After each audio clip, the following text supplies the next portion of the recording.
Well, hello, boys and girls. This is Donna DeVane, sometimes known as the Barefoot Guru. Anyway, and that's funny. I listen to some of my old shows. You'll know why I refer to myself as the Barefoot Guru. It's actually a very funny story. But I want to talk a little bit today about what's going on in our world and how easily distracted we are. Alabama and Georgia are passing some very restrictive abortion laws. And I want to say this going in. I'm not pro-abortion. I did research over 30 years ago for an article that I wrote on what abortion is. And it's horrible. I mean, it's horrible. I personally, I can't imagine me subjecting myself or an unborn, unformed human to that, especially after it, started developing arms and legs, etc. Bottom line, though, is it's not my decision to make for everyone. I'm pro-choice, not pro-abortion.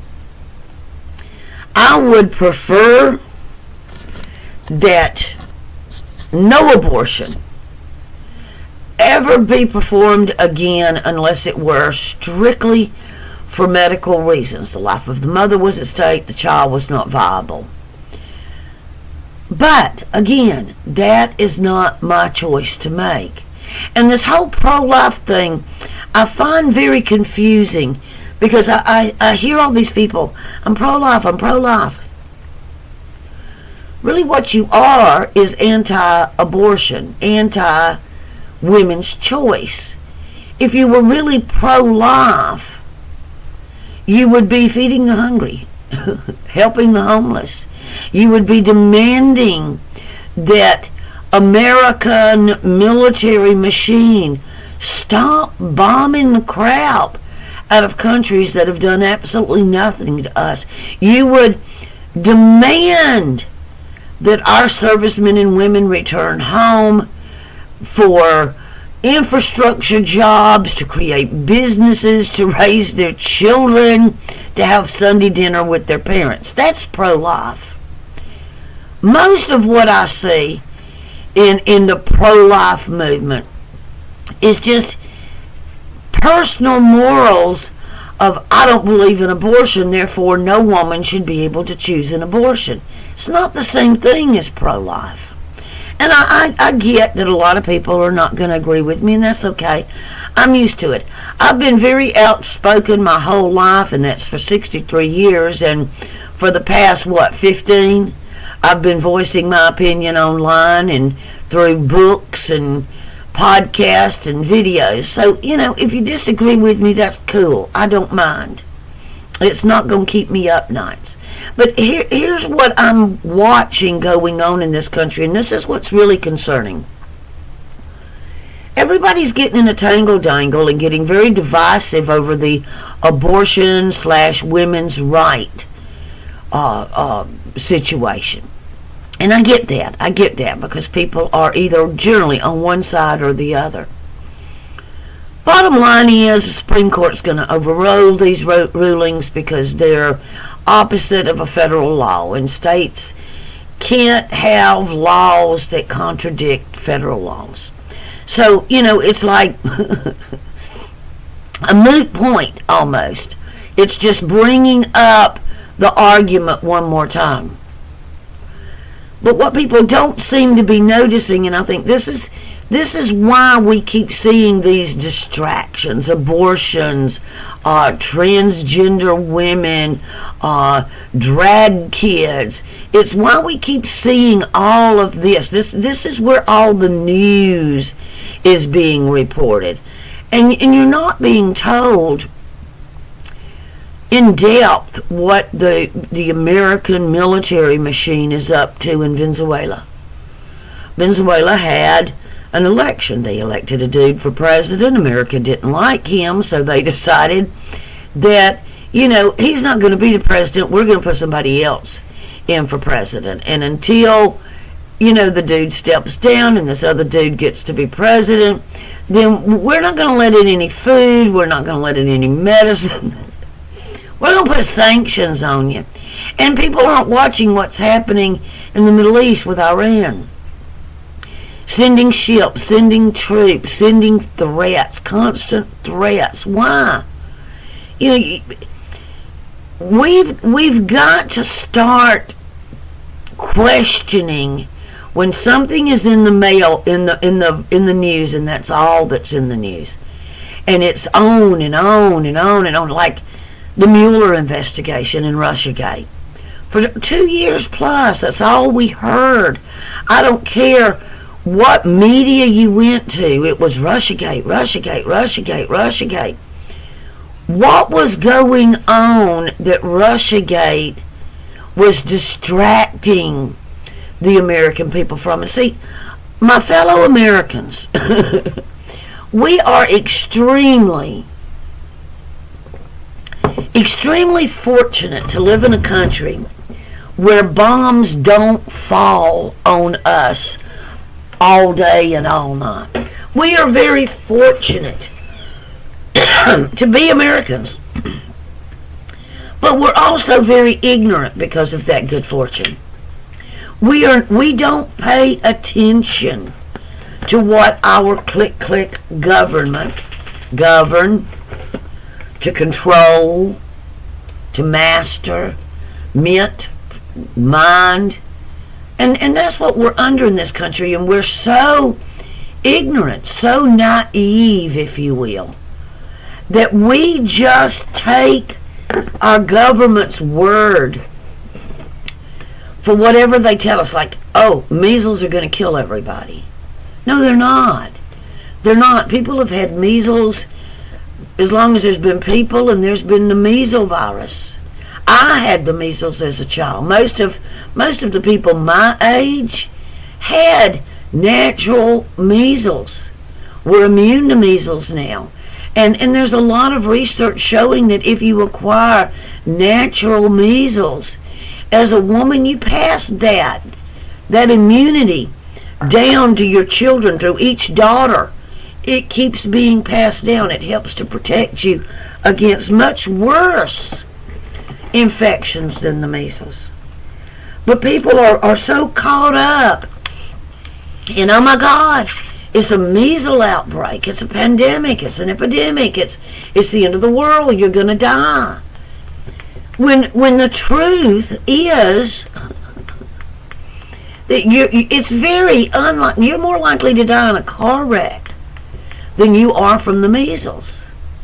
And the people who acquire measles naturally, I saw somebody this morning on my Facebook page, it's not just the vaccinated that are giving people measles, it's the people with measles. Well, you know what happens when people naturally acquire the measles?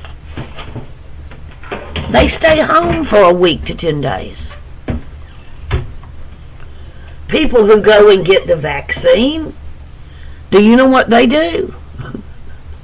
They walk around potentially infecting everybody they come in contact with the measles.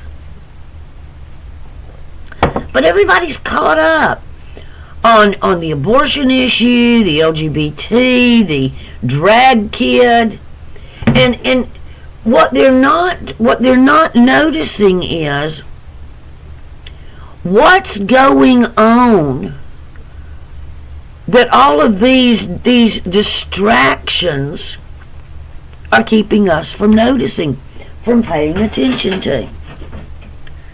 Here we are again, we're still doing the Mueller thing. I don't like Trump, didn't vote for Trump. I think he is doing the job exactly the way he's been told to do the job. Same as Obama and Bush and all the rest of them. They do the job according to the dictates that are laid out for them. Because, see, they don't work for us. We think our government works for us. They don't. They don't. They work for corporate America. They work for the banks. They work for the corporations. They work for those unseen forces. And I'm just going to put it out there. They work for the God of this world, and I'm not coming at this from a religious standpoint. There's an energy, an entity that is not nice, that doesn't give a flip for us. We're just cattle to them. And if you'll notice, the majority of the people who have really, really, really made it big, and their family has a lineage of being top dogs, they're not like the rest of us. They don't have empathy. They don't have kindness. They don't have consideration for their fellow man. And I'm not going to get into that real big today, because that's a big, deep topic, and I'll touch on it maybe later if y'all are interested in me going into it even further. But what we're going on in, what we're experiencing is a spiritual / energy war. And it's bigger than good versus evil, God versus the devil. It's bigger than that. That doesn't even scratch the surface. I was sharing with a friend the other day that all of these transgender kids, what is the big push for 4 and 5 and 6, 7, 8-year-old kids to be put on puberty blocking drugs that have not even been tested? Nobody knows what the result of that's going to be in 10 years. If those children change their mind and decide, I really am a little boy, I really am a little girl, can they get off the drugs and go through puberty and develop normally? Or are they going to be like the vaccinated? Are they going to be overwhelmed with chronic lifetime disease? No one knows. And what if the whole reason for the transgender kid phenomena, it's posed as, we're respecting their right to choose. Well, you're telling me an 8-year-old has the right to choose, I'm no longer a boy, I'm a girl, and I want to take drugs so that I don't move into young manhood. An 8-year-old's got that right to choose, but a grown woman doesn't have the right to determine whether or not she wants to carry a pregnancy to term.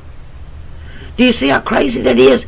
And what if part of what's going on with the transgender kids is keeping children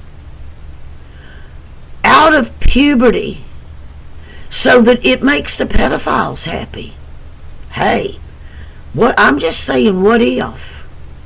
What if the blood sacrifice that all of these people are following, and I'm not, like I say, I'm not going to go into it real deep right now, but what if this transgender child movement is part of that? Why is it that they prefer virgin sacrifices? And virgin does not mean a 22-year-old woman who's not had sexual intercourse. It actually refers to children prior to puberty. See, there's a lot going on, and most people are not seeing it because we're caught up arguing with one another over whether a woman has a right to determine what happens with her body or not. We are seeing right now censorship that honestly blows my mind. And now the big thing, it used to be I'm targeted. Now it's I'm being censored. Well, boys and girls, I actually was censored. My YouTube channel with over 1,000 videos on it was taken down for community violations. What they were, I don't know, because I've never cussed or name called or called for hate, or I don't do that. But my channel, and I have appealed it at least a dozen times, I was censored. My channel doesn't exist. I wasn't just shadow banned or threatened with being censored. They didn't take my channel down and me appeal it and they gave it back. They took my channel off. It's off. Now, I went and did another one called Awaken Radio, and I think I got like 5 videos up. I don't know whether it's worth the time and effort, honestly, to put any videos. TalkShoe, where I've held all of my audio, all my radio audio files for years. The majority of those were lost as they moved from one server to another, one system, one platform to another. They were lost. Thousands of hours lost. How can you lose? And this is what I find odd. TalkShoe, and I love TalkShoe, but I've used TalkShoe for years. TalkShoe got in bed with YouTube. And now you can live stream on YouTube while through the TalkShoe platform. And it'll be live streaming video on YouTube while you're live streaming your audio on TalkShoe. And you don't have to upload here and upload there and upload there. That's awesome. But I have to wonder, is it just pure coincidence that all the years of video that were taken down from YouTube, all the audio from those same years was lost when they moved from one platform to another and integrated the YouTube platform? I don't know. I personally don't believe in coincidences. I think there's reasons why things happen, and it's generally people. But anyway, and I've been playing around for the last couple of years. I went through last year a heart ablation. I went through some serious breathing difficulties because my heart was acting so crazy. But anyway, that's fixed. But the breathing's still an issue. Still, whatever. That's not even an issue. The issue is we're all being distracted, and I was distracted with some serious health issues. And it's given me a couple of years to sit back and wonder, to question, especially since, all my work for years has been lost, taken down. I wonder, does it even matter? I mean, I'm not like a lot of YouTubers and pod hosts. I don't want you to be angry. I don't want you to be afraid. I don't want you to hate people. And I'm wondering if maybe that's where humanity is right now in America. You only want to listen to people who encourage you, who feed your anger and your fear, and I'm not going to do that. I've put my money where my mouth is over the years. I've had one sponsor, Organic Sulfur for Health.com, Organic Sulfur, the number 4 Health.com. I've had that one sponsor for years.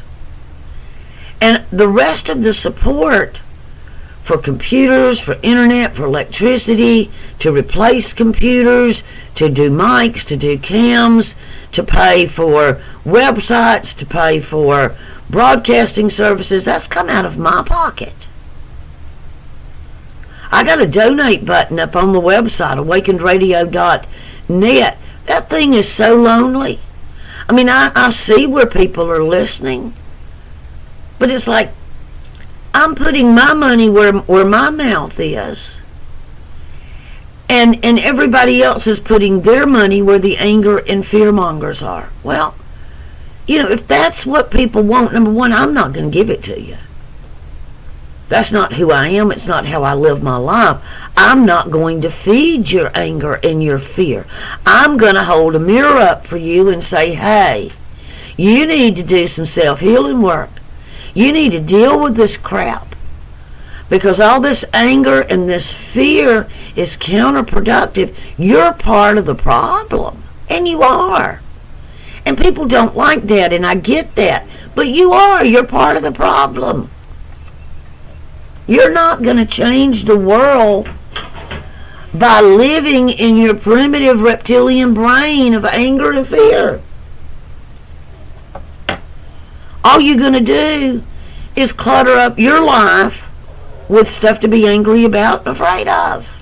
That's how it works, boys and girls. It's about energy. Everybody wants to talk about spirituality or religion. Well, it's about the energy. Like attracts like. Where your focus is.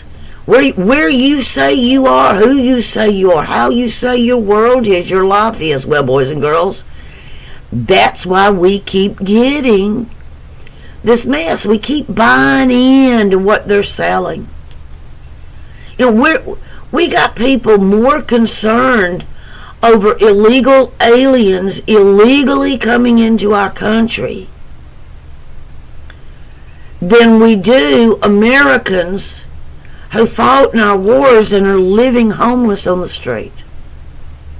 We've got people who are more concerned over how farm animals are treated, and it's horrible. It is.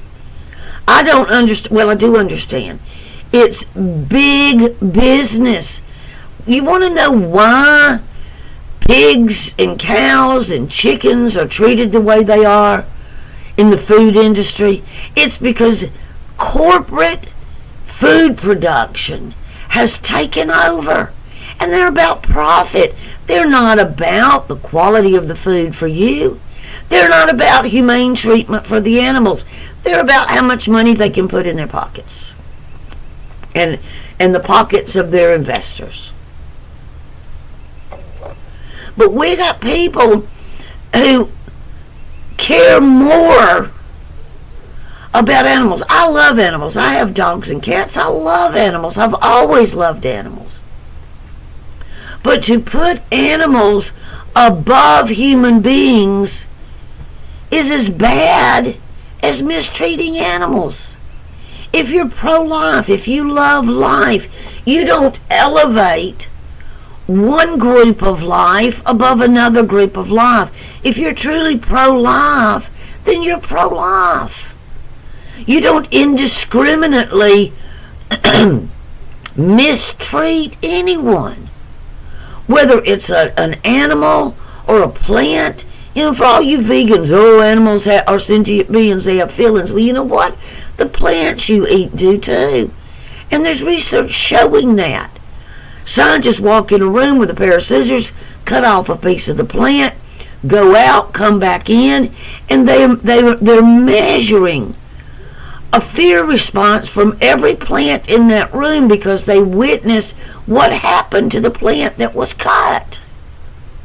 When you pull a plant up to eat it, you're killing it. You're depriving it of its life force. Now, I'm not telling everybody let's all become breatharians. It would be nice if we could do that. But we're not at that stage of our understanding that we can forego eating anything. But see, all of this, the animal rights, the LGBT, the pro-life versus pro-choice, all of these things, the Me Too, the Black Lives Matter, the reparations, all of these things are nothing more than program distractions to keep us arguing amongst ourselves, while the self-appointed power brokers, movers and shakers, controllers, continue doing what they're doing and what they've done for thousands upon thousands of years. And it is not going to change because we march in the street, because we call one another names, because we punch one another out. Every time we do that, we're adding to the problem. Every time some well-meaning person out there calls me a liberal, snowflake, baby-killing, Nazi, anti-Semite, all you're doing is adding your ugly to the ugly mix. That's all you're doing. Every time you try to dictate to another human being their personal actions, and you condemn them, and you try to put them in a situation where they can be responsible for their actions, when are you going to take responsibility for yours? Because your judgment, your condemnation, your hate, your name calling is energetically as destructive as what you're mad at other people for doing. It is. Because remember, we're talking energy here. It's time, boys and girls, and I've been saying this for years and years and years, and I keep thinking, I've written all those books. I've done thousands of hours of talking and video and audio. I've written articles and blogs. I've posted on Facebook, Instagram, and Twitter, and I hardly ever use Instagram or Twitter anymore. I still occasionally, I check in on Facebook. I share stuff now and again. But it is time for us to do what we're demanding others do, and that is take responsibility. And that's not a bad word. It means able to respond. It's time for us to take a good, long, hard look at why am I so angry?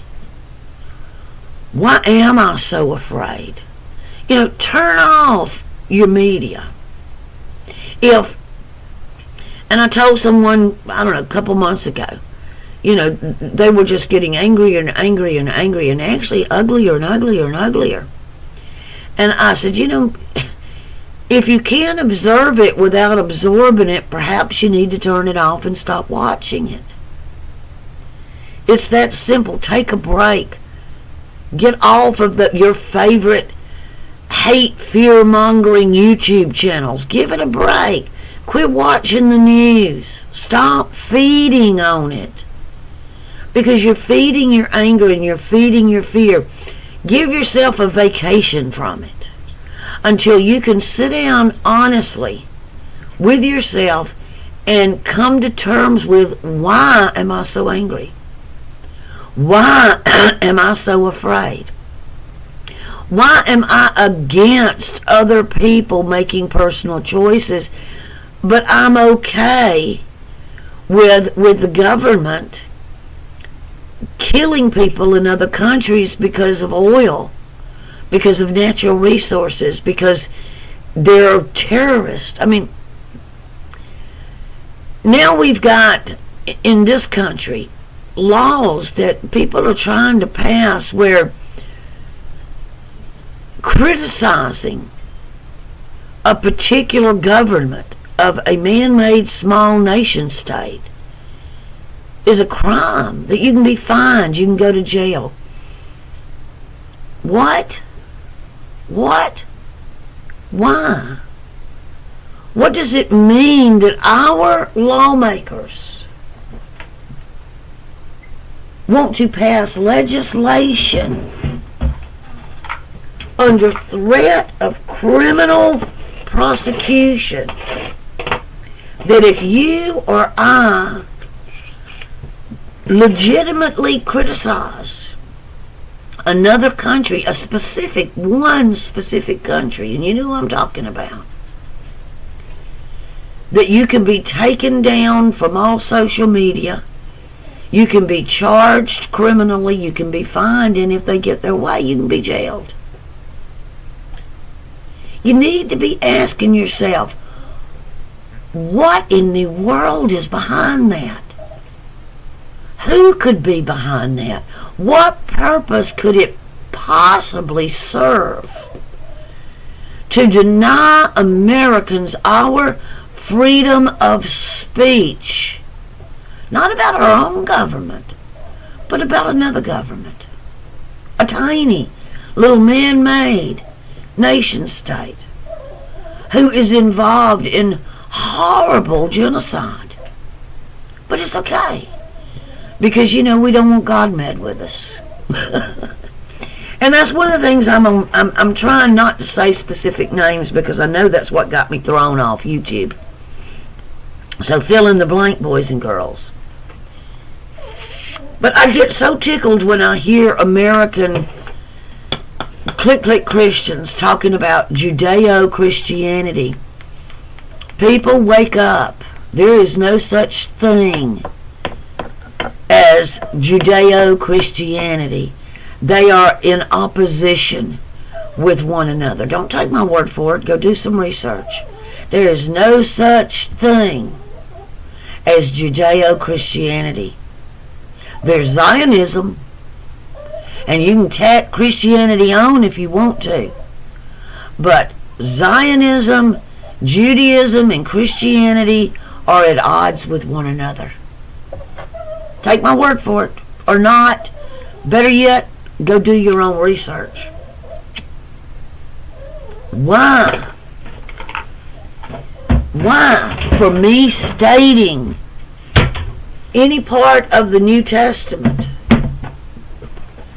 could that possibly be considered anti-Semitic or hate speech? Why? How? What?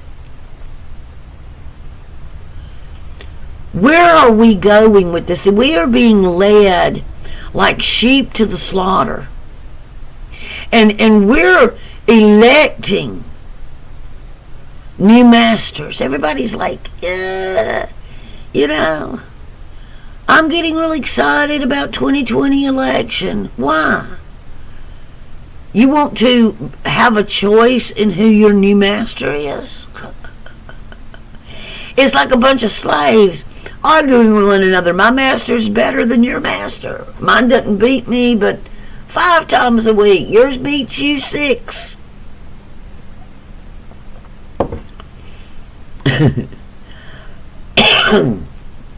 I'm at this point at 63 years, and some good stuff came out of my health problems.